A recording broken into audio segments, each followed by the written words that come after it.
For most leagues, you probably have less than 5 weeks left before the fantasy playoffs start. That means this week is important to you, but there aren't many players worth starting this week when the Bengals play against the Jaguars. It is a battle of two pretty good defenses, but there are still a few players you should throw in your lineup. Must-starts. Leonard Fournette, Jaguars RB. Fournette missed Week 7, but he had the bye week to get healthy, and he has practiced fully all week. That means the Jaguars are going to give him the ball early and often.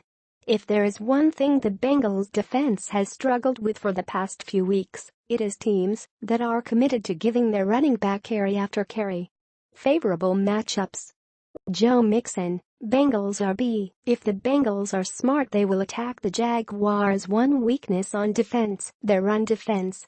It is currently ranked last in the league, allowing 138.6 yards per carry this season. Still, the Bengals have proved they can overthink things like that.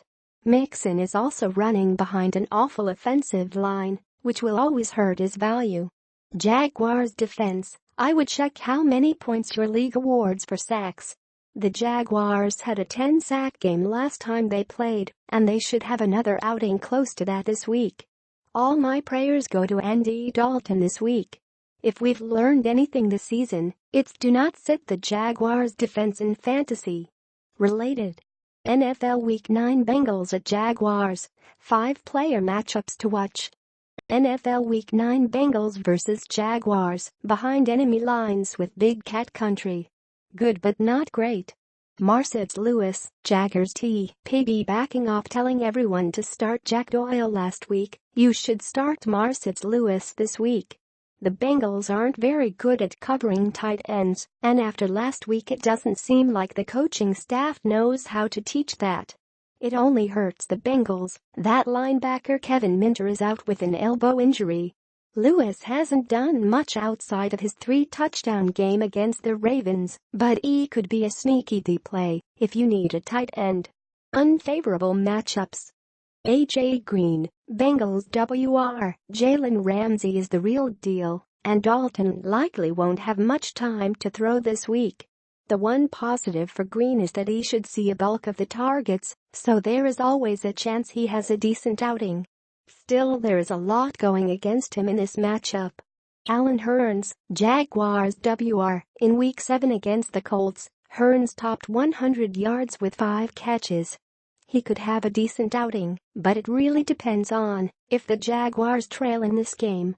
Jacksonville will be very content to run the ball, as long as the Bengals can't stop it, so that hurts Hurns' value a lot.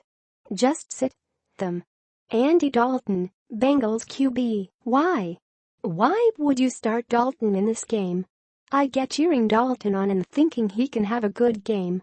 But why would you risk that during a crucial fantasy game with the playoffs closing in quickly? The odds Dalton even has time to throw are low, so just avoid having him in your lineup. Any Bengals receiver other than Green. If it isn't Green, there is no need to play any Bengals receiver this week. I'm lumping Tyler Croft in here as well, because he should stay in to block more this week. No other receiver has proved they can be a consistent threat to a defense for Dalton, much less a defense like the Jaguars.